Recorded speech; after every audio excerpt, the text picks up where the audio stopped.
today I will tell you how to use Excel's text function like upper, lower and proper. So upper function is used to convert the text into uppercase, and lower function is used to convert the text into lowercase, and proper function is used to convert the text into proper case.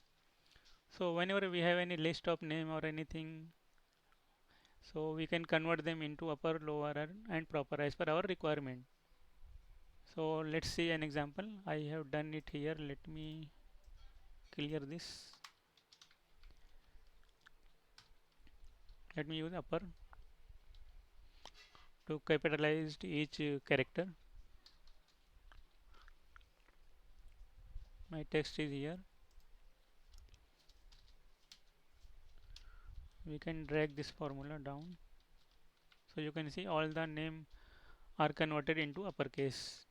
Let me use lowercase. Lower. My text is here.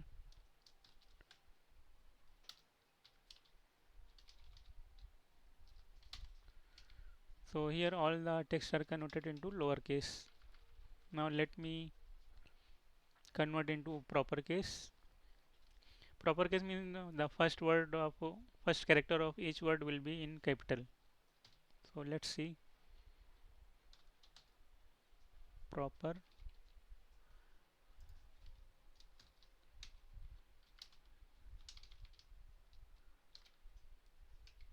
So guys, here you can see that my text is converted into upper, lower and proper as per the formula. So we can use this function whenever we require it. We can convert it in uppercase, lowercase or proper case as per our requirement. So if you like the video, please subscribe the channel. Thank you.